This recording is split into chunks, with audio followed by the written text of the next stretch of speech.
வணக்கம், எல்லாரும் நல்லா இருக்கீங்களா? இந்த கார்த்திகை தீபமானது குட்டீஸோட ஸ்மைலோட க்யூட்டாகவே போச்சு. உங்களுக்கு எப்படி இருந்துச்சுன்னு மறக்காமல் கமெண்ட் பண்ணுங்கள். மார்னிங் எழுந்ததுமே விளக்குகள் எல்லாம் ஊற வச்சுட்டேன். ஒரு பாத்திரத்தில் சர்ப்பு வச்சு அதில் தாங்க ஊற வச்சுருந்தேன். அதுக்கப்புறம் டீ ரிலாக்ஸாக குடிக்கலான்னு பார்த்தேங்க. இந்த வீடியோ எடுத்த டைமுக்கு அழகாக குடிச்சிருக்கலாம், குடிக்க முடியல கடைசி வரைக்கும். அப்புறம் நம்ம வீட்டில் இன்றைக்கி ஸ்பெஷல் இலையப்பம் தாங்க. ஒவ்வொரு பண்டிகைகளுக்கும் ஒவ்வொரு முக்கியத்துவம் இருக்குங்க. இந்த கார்த்திகை தீபங்கிறது எனக்கு ரொம்ப ஸ்பெஷல். வேணால் ஸ்கூல் டேஸ் படிக்கிறப்போ எப்போ அந்த கார்த்திகை தீபம் வரும், எப்போ கொழுக்கட்டை சாப்பிட்லாம், எப்போ முந்திரி கொத்து சாப்பிட்லாம் அப்படின்னு சொல்லிட்டு வெயிட் பண்ணிகிட்டே இருப்போம். வேணால் கார்த்திகையில் தான் எங்கள் வீட்டில் நிறைய பலகாரங்கள் பண்ணுவோம்.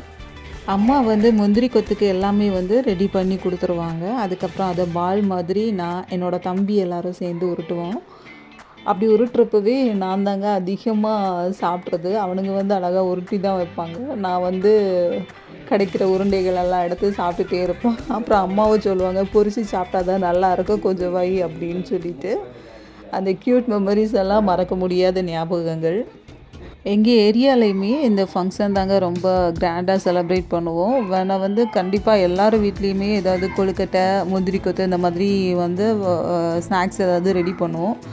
வேணால் கோயிலில் ஒர்க் பண்ணுவாங்க ஒருத்தங்க, கோயிலில் க்ளீன் பண்ணுறவங்க.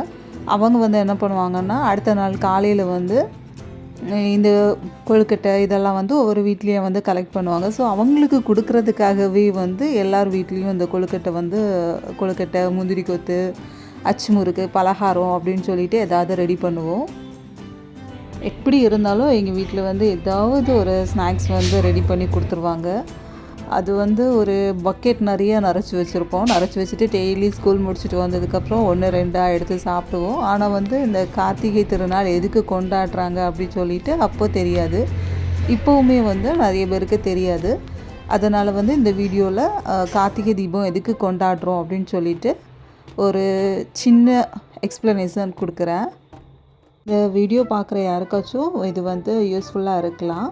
கார்த்திகை தீபம் சிவபெருமானின் அக்னி வடிவத்தை கொண்டாடுவதற்காகவும், இருளை அகற்றி ஒளியை பெருக்கவும், தீய சக்திகளை விரட்டவும் கொண்டாடப்படுகிறது இந்த திருநாள்.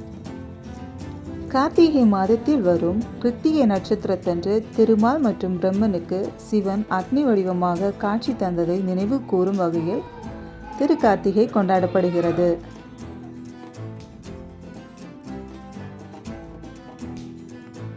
கார்த்திகை மாத கிருத்திகை நட்சத்திரத்தில் திருமாலும் பிரம்மனும் அடிமுடி தேடி சிவனை அடைய முடியாமல் இருந்தபோது சிவன் அவர்களுக்கு அக்னி வடிவமாக காட்சி அருளினார். இந்த நிகழ்வை நினைவு கூறும் வகையில் திரு கார்த்திகை தீபம் ஏற்றப்படுகிறது. தீபம் ஏற்றுவது இருளை அகற்றி ஒளியை பெருக்குவதை குறிக்கிறது. தீபங்கள் ஏற்றுவதன் மூலம் தீய சக்திகள் விலகும் என்ற நம்பிக்கையும் உள்ளது. காற்றை கிழித்து போராடி ஒளிகின்ற இந்த தீபத்தை போல் நம் அனைவரது வாழ்வும் ஒளியாக மின்னட்டும். இனிய கார்த்திகை தீப நல்வாழ்த்துக்கள்.